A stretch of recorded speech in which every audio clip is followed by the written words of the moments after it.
Arif adalah seorang pria berusia sekitar 30 tahun yang tinggal di sebuah perumahan sederhana. Dia bukanlah seorang yang terlalu terbuka, lebih sering menjalani hidupnya dengan cara yang tenang dan tidak banyak berinteraksi dengan orang lain. Arif belum menikah, dan meskipun dia memiliki teman-teman dekat, hubungan sosialnya bisa dibilang cukup terbatas. Mungkin itu pula yang menyebabkan dia merasa nyaman tinggal sendirian.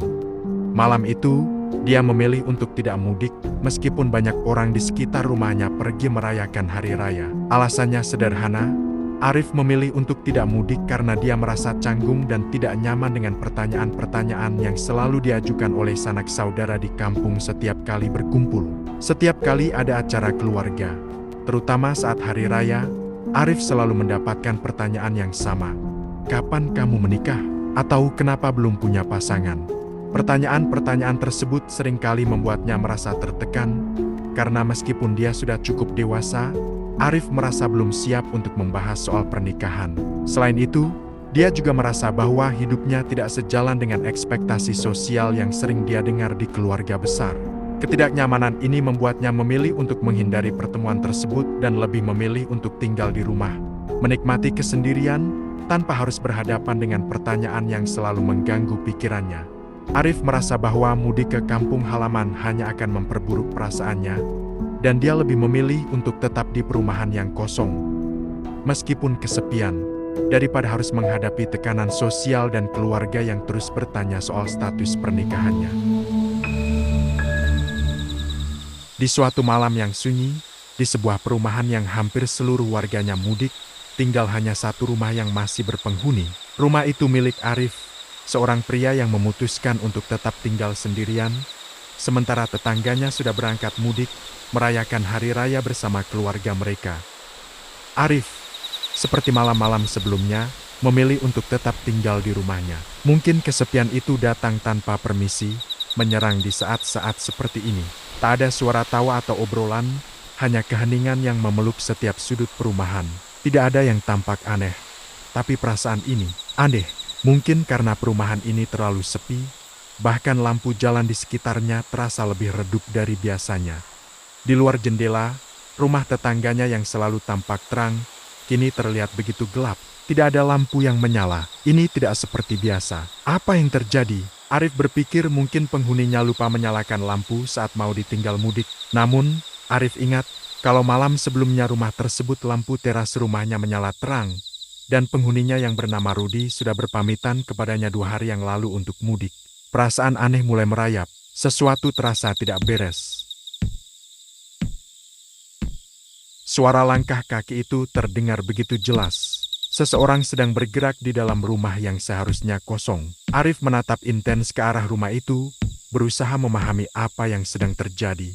Mungkinkah ini hanya imajinasinya, atau ada sesuatu yang lebih? Gelap. Arif berdiri dari tempat duduknya, mendekati jendela dengan hati-hati. Arif berbisik pelan. Kenapa ada suara langkah kaki di dalam rumah itu? Bukankah mereka sudah mudik? Tiba-tiba, sebuah bayangan gelap melintas dengan cepat menuju rumah itu. Arif mengerutkan keningnya. Bayangan itu melintas begitu cepat. Arif tidak sempat mengalihkan pandangannya. Hanya sekejap, bayangan gelap yang bergerak, seolah mengarah ke rumah kosong itu. Tapi siapa itu? Tidak mungkin ada orang di sana. Arif berusaha berpikir rasional, namun perasaan aneh terus mengganggu. Arif semakin cemas, tubuhnya sedikit gemetar. Siapa itu? Apa yang terjadi di sana? Bisik pelan Arif.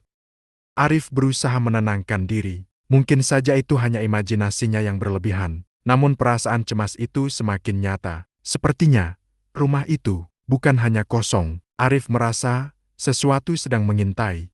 Suara langkah kaki yang semakin jelas terdengar. Arif merasakan ketegangan yang semakin memuncak. Suara itu semakin jelas. Langkah kaki yang bergerak, seolah ada seseorang yang bergerak di dalam rumah. Suara benda-benda yang jatuh, derit pintu yang terbuka, semuanya semakin nyata, semakin dekat. Arif tak lagi bisa menahan rasa takutnya. Ketakutan itu mulai menyelusup ke dalam tubuhnya. Tiba-tiba, pintu rumah itu terbuka secara perlahan dengan suara berderit. Tidak ada angin, tidak ada siapa-siapa, hanya keheningan yang menakutkan. Arif merasakan perutnya terasa kencang. Ada sesuatu yang tidak beres.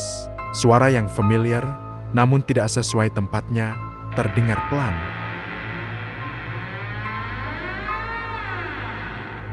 "Arif, kamu masih di luar sana?"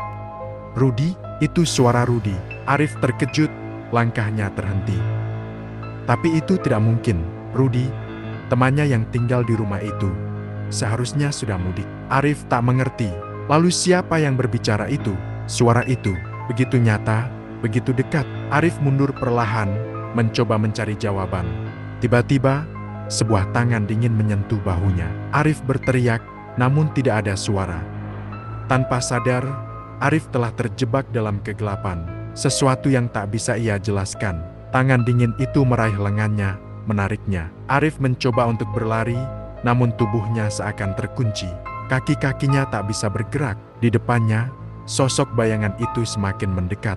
Dengan setiap langkahnya, kegelapan semakin merasuk. Arif tak bisa berteriak, tak bisa melawan. Apa yang terjadi? Sosok bayangan mendekat semakin cepat, sampai akhirnya Arif terjatuh ke tanah. Malam itu, keheningan yang mencekam menguasai perumahan ini. Tidak ada yang tahu pasti apa yang terjadi pada Arif. Rumahnya tetap terbuka, namun tak ada Arif di dalamnya. Sebagai gantinya, ketakutan itu tetap ada. Perumahan ini menjadi semakin sunyi. Namun suara langkah kaki terus terdengar di malam hari. Suara langkah kaki pelan terdengar di tengah keheningan malam, seolah Arif masih ada di perumahan itu.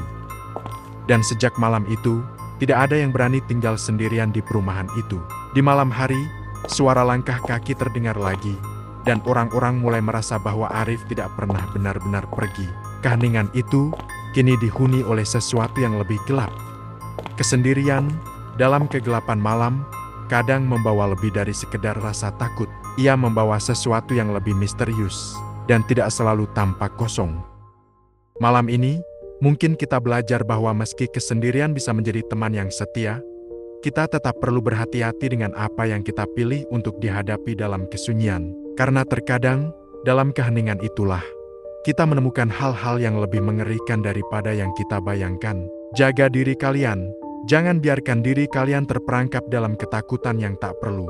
Dan ingat, ada kalanya kita perlu berani keluar dari bayangan kesendirian untuk menemukan cahaya yang lebih terang. Cerita ini hanya fiktif belaka. Jika ada kesamaan nama tokoh, tempat kejadian ataupun cerita, itu adalah kebetulan semata. Terima kasih sudah mendengarkan cerita ini sampai selesai. Seperti biasa, kalau kalian punya cerita atau pengalaman pribadi dan berkenan kami ilustrasikan ke dalam narasi cerita seperti ini, bisa kirim ke email Lantai 2. Sampai jumpa di cerita selanjutnya. Salam dari Lantai 2.